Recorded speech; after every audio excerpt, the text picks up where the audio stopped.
वक्रतुंड महाकाय सूर्यकोटि समप्रभ निर्विघ्नं कुरु मे देव सर्वकार्येषु सर्वदा। श्री गणेशाय नमः। आज माघ मास की संकटी गणेश चतुर्थी तिलकुटा चौथ है। सनातन धर्म में सकट चौथ का दिन बेहद कल्याणकारी माना गया है और संतानों को सभी कष्टों से मुक्ति दिलाने वाला संकष्टी गणेश चतुर्थी का व्रत माघ कृष्ण पक्ष चतुर्थी को मनाया जाता है। इसे संकष्टी चतुर्थी, तिलकुटा चौथ या माघी चौथ भी कहते हैं। इस उपवास को रखने से संतान से जुड़ी सभी समस्याओं और मुश्किलों का अंत होता है। इस दिन महिलाएं कठिन व्रत का पालन करती हैं और भगवान गणेश जी की आराधना करती हैं। वहीं इस दिन श्री हरिद्रा गणेश कवच का पाठ बेहद शुभ माना जाता है। ऐसे में सुबह उठकर पवित्र स्नान करें, फिर गणेश जी को बूंदी, लड्डू, दूर्वा, केला आदि जो है वस्तुएं अर्पित करें। ऐसा करने से सभी मनोकामनाओं की पूर्ति होती है। साल में वैसे तो 12 संकष्टी चतुर्थी व्रत आते हैं, लेकिन सभी में माघ मास के कृष्ण पक्ष में आने वाली चतुर्थी का खास महत्व माना गया है। ये उपवास बिना व्रत कथा को पढ़े या सुने अधूरा माना जाता है। माघ मास में कृष्ण पक्ष की चतुर्थी तिथि को सकट चौथ के रूप में मनाया जाता है। इसे संकष्टी चतुर्थी, माघी चौथ और तिलकुटा चौथ भी कहते हैं। धार्मिक शास्त्रों में सकट चौथ पर मिट्टी से बनी माता गौरी, श्री गणेश और चंद्रमा की पूजा का विधान बताया गया है। साथ ही इस दिन सकट माता की आराधना भी की जाती है। कहा जाता है कि इस दिन गणपति ने देवताओं को संकटों को दूर किया था। सकट चौथ के दिन सभी माताएं अपनी संतान के लिए निर्जला व्रत रखती हैं और उनकी लंबी उम्र की कामना करती हैं। इस दिन प्रसाद में तिलकुट बनाने की परंपरा काफी समय से चली आ रही है, इसलिए इसे तिलकुटा चौथ भी कहते हैं। इस दिन तिल का दान करना और सेवन करने का विशेष महत्व है। धार्मिक ग्रंथों और शास्त्रों के अनुसार इस व्रत और दान से कष्टों का निवारण होता है, सुख समृद्धि बढ़ती है और भगवान गणेश का आशीर्वाद प्राप्त होता है।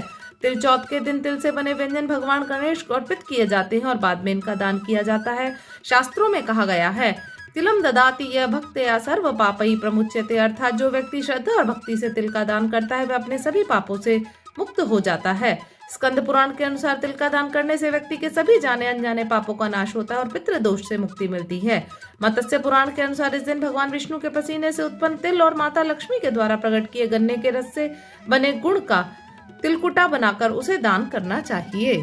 पुराणों के अनुसार एक बार शिव जी ने कार्तिकेय और गणेश जी से पूछा कि तुम में से कौन देवताओं के कष्टों का निवारण कर सकता है। तब कार्तिकेय और गणेश जी दोनों ने ही स्वयं को इस कार्य के लिए सक्षम बताया। इस पर भगवान शिव ने कहा कि तुम दोनों में से जो भी सबसे पहले पृथ्वी की परिक्रमा करके आएगा वही देवताओं के संकट। तो गणेश जी विचार मग्न हो गए कि वे चूहे के ऊपर चढ़कर सारी पृथ्वी की परिक्रमा करेंगे तो इस कार्य में उन्हें बहुत सारा समय लग जाएगा। तभी उन्हें एक उपाय सूझा। वे अपने स्थान से उठे और अपने माता पिता के साथ परिक्रमा करके वापस बैठ गए। परिक्रमा करके लौटने पर कार्तिकेय स्वयं को विजयी बताया। शिव जी ने गणेश जी से पृथ्वी की परिक्रमा न करने का कारण पूछा। तब गणेश जी ने कहा, माता पिता के चरणों में ही समस्त लोक है। यह सुनकर भगवान शिव ने गणेश जी को देवताओं के संकट दूर करने की आज्ञा दी और गणेश जी को आशीर्वाद दिया कि चतुर्थी के दिन जो तुम्हारा श्रद्धा पूर्वक पूजन करेगा और रात्रि में चंद्रमा को अर्घ्य देगा उसके तीनों पाप यानी दैविक ताप और भौतिक ताप दूर हो जाएंगे। तो आइए सुनते हैं गणेश चतुर्थी की पौराणिक कथा। गणेश चतुर्थी की पौराणिक कथा।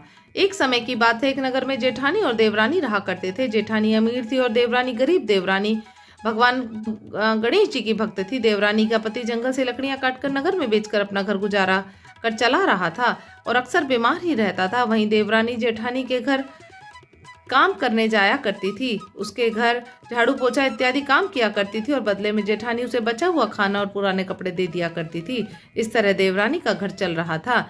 इसी बीच माघ महीने की तिलकुटा चौथ का समय आ गया।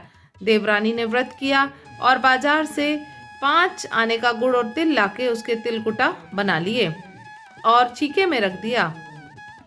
भगवान श्री गणेश की तिल चौथ की कथा सुनी और सोचा कि अब चांद निकलने पर सबसे पहले तिलकुटा और उसके बाद ही कोई आहार करूंगी। कथा का श्रवण करके वो जेठानी के घर चली गई। वहीं खाना बनाकर जेठानी के बच्चों को कहने लगी, बच्चों चलो आओ और खाना खा लो। बच्चे बोले, नहीं, आज माँ ने सुबह से कुछ नहीं खाया है, जब तक वो नहीं खाएंगी हम भी नहीं खाएंगे।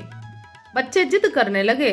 फिर उन्होंने जेठ जी से कहा, तुमने भी कह दिया, मैं अकेला कैसे खाऊं, अब तो सब साथ में ही खाना खाएंगे जब चांद निकलेगा। जब जेठानी भी वहां आ गई और कहने लगी, आज तो किसी ने भी खाना नहीं खाया, तो मैं तुम्हें खाना कैसे दे दूं। एक काम कर, तू कल सुबह आके बचा हुआ खाना लेके जाना। वहीं देवरानी के घर सभी आस लगाए बैठे थे कि आज तो त्योहार है, आज तो अच्छे अच्छे पकवान खाने को मिलेंगे। देवरानी का पति और उसके बच्चे बड़ी आतुरता से देवरानी के आने का इंतजार करने लगे। अब देवरानी आई और उसने सारी बात बताई तो बच्चे बहुत निराश हुए और कहते हुए रोने लगे कि आज तो पकवान तो दूर, हमें रोटी तक खाने को नहीं मिली।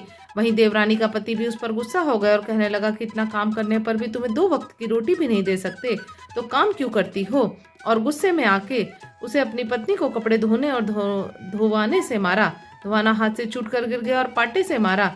वह बेचारी बिना कुछ कहे रोते रोते भगवान गणेश जी का नाम लेकर के उनका ध्यान करने लगी। उसी रात भगवान गणेश उसके सपने में आए और बोले, धोवने मारी पाटे मारी, अब सो रही है या जाग रही है। रोते रोते बोली, कुछ सो रही हूँ और कुछ जाग रही हूँ। फिर गणेश जी ने कहा, मुझे भूख लगी है, कुछ खाने को दे। देवरानी ने कहा, मैं क्या दूं, मेरे घर में तो अन्न का एक दाना भी नहीं है। जेठानी मुझे रोज बचा हुआ खाना देती थी, आज तो वो भी नहीं दिया। मेरे घर में सब भूखे सोए हैं। उस छीके में तिलकुटा पड़ा हुआ है, वही है, जाओ और खा लो। तिलकुटा खाने के बाद गणेश जी बोले, धोवने मारी पाटे मारी, अब मुझे निमटाई लगी है, कहाँ निमटे। वहाँ बोली, यह रहा मेरा घर, आपकी जहाँ इच्छा हो वहाँ निमट लो। तब गणेश जी छोटे बच्चे की आवाज में बोले, अब कहाँ पाछूं। नींद में मग्न देवरानी को अब गुस्सा आने लगा था। वह कब से मुझे तंग किए जा रहे हो। और उसने कहा, यह मेरे सिर पर पाछो और कहाँ पहुंचोगे। अब सुबह हुई तो देवरानी ने सभी देखकर चौंके। उन्होंने देखा कि सारा घर हीरे मोतियों से जगमगा रहा है। गणेश जी जहाँ अपना हाथ पहुंच कर गए थे वहाँ हीरे की टिक्की और बिंदी से चमकमा रहा था। देवरानी उसी दिन जेठानी के घर काम करने नहीं गई थी। बड़ी देर हो गई लेकिन देवरानी का पता नहीं चला। जेठानी ने अपने बच्चे को देवरानी के को लेने भेजा। जेठानी ने सोचा कल शायद बहन देवरानी को खाना नहीं दिया इसलिए वो बुरा मान गई है। बच्चे देवरानी के घर पहुंचे और आवाज देने लगे, चाची चलो, माँ ने बुलाया, घर का सारा काम पड़ा। देवरानी ने कहा, इसकी कोई जरूरत है, हमारे घर में सब भरपूर है। गणेश जी कृपा से बच्चों ने जाकर सारा वृत्तांत अपनी माँ को सुनाया और बोले, चाची का घर तो हीरे मोतियों से जगमगा रहा है। बच्चों की बात सुनकर जेठानी दौड़ी दौड़ी देवरानी के घर जा पहुंची और सब देखकर चौंक गई और बड़े अचरज से बोली, अरे ये तो बता, ये सब कैसे हुआ। देवरानी ने भोले मन से उस रात वापस आकर के जो कुछ हुआ था सब बता डाला। लालच की मारी जेठानी अपने घर गई, अपने पति से कहने लगी, सुनो, मुझे इस कपड़े धोने के धोने और पाटे से मारो। उसका पति बोला, हे भाग्यवान, तुम्हारा दिमाग तो ठिकाने पर है, ये क्या बोल रही हो तुम। मैंने आज तक तुम पर हाथ नहीं उठाया है, कभी मैं इस धोवन और पाटे से कैसे मार सकता हूँ। वो अपने पति को एक न सुनी और जिद करने लगी। मजबूरन उसके पति को उसे पीटना पड़ा। उसने रात को सोने से पहले ढेर सारा घी डालकर चूरमा बनाया और छीके में रखकर सो गई और विनायक गणपति जी का ध्यान करने लगी। उस रात भगवान गणेश जी उसके स्वप्न में आए और कहने लगे, मुझे भूख लगी है और मुझे कुछ खाने को दो। जेठानी बड़े अहंकार से कहने लगी कि हे गणेश जी महाराज, मेरी देवरानी ने तो आपको सूखे तिल का कुट्टा खिलाया था, मैंने तो झरते घी का चूरमा बनाकर छीके में रखा हुआ है। यही नहीं, साथ में मैंने फल और मेवे भी रखे हुए हैं, आपका जो मन करे वो खाओ। अब बाल रूप गणेश जी ने कहा, अब मैं निपटू कहाँ। तब जेठानी बोली, मेरी देवरानी, घर तो टूटी फूटी झोपड़ी थी, मेरे यहाँ तो कंचन महल है, आपको जहाँ निपटना है वहां निपटो। फिर गणेश जी ने कहा, पहुंचू कहाँ। तब जेठानी बोली, मेरे ललाट पर बड़ी सी बिंदी लगाकर पहुंच लो। धन की लालची जेठानी अब पूरी रात सुबह के इंतजार में खोई रही। उसे लग रहा था मेरा घर भी हीरे मोतियों से भर जाएगा और सुबह जल्दी उठ गई। अब अपना घर देखकर फूट फूट कर रोने लगी। उसका घर हीरे जवाहरात से नहीं बल्कि गंदगी से भरा हुआ था। चारों तरफ गंदगी फैली हुई थी, उसके सिर पर हीरे की बिंदी की जगह गंदगी बिखरी हुई थी। पूरा घर बदबू से भरा हुआ था। वो चक्कर खा के गिर गए। भगवान गणेश जी को कहने लगे, गणेश महाराज जी, यह आपने क्या कर दिया। मुझसे रूठे और उस निर्धन देवरानी पर टूटे। अब जेठानी गुस्से से अपने घर की सफाई करने में जुट गई, लेकिन वो जितना साफ करने की कोशिश करती उतना ही गंदा हो जाता। जब जेठानी के पति ने सब देखा तो उस पर गुस्सा हुआ और बोला, लालची औरत, तेरे पास इतना सब कुछ था फिर भी तेरा मन नहीं भरा। और वो गुस्से में आके वहां से चले गए। अब जेठानी ने निराश होकर चौथ गणेश से ही मदद की विनती करने लगी। गणेश जी वहां प्रकट हुए और कहने लगे, अपनी गरीब देवरानी से तुझे जो जलन थी उसी का फल है। अब तू अपने घर से आधा उसे सौंप दे, तब जाके ये सब साफ होगा। अब लालची जेठानी ने अपना आधा धन देवरानी से बांट दिया, लेकिन उसके चूल्हे के नीचे कीमती मोहरों की एक हांडी गड़ी हुई थी। उसने सोचा इसके बारे में किसी को पता नहीं है, इसे मैं यहीं रहने देती हूँ। उसने वो हांडी नहीं बांटी। अब फिर वो गणेश जी से कहने लगी, हे गणेश महाराज, अब ये सब अपना बिखराव समेटो। गणेश जी बोले, हे लालची औरत, अपने चूल्हे के नीचे गाड़ी हुई हांडी और राख में रखी 2 सुई भी आधी बांट दो। इस प्रकार गणेश जी ने अपने बाल स्वरूप में आकर जेठानी को सबक सिखाया। है गणेश जी महाराज, जैसे आपने देवरानी पर अपनी कृपा की, वैसे ही कथा को कहने वाले, सुनने वाले पर सभी पर अपनी कृपा करना। बोलो तिलकुट श्री गणेश सकट चौथ की जय। बोलो गणपति महाराज की जय।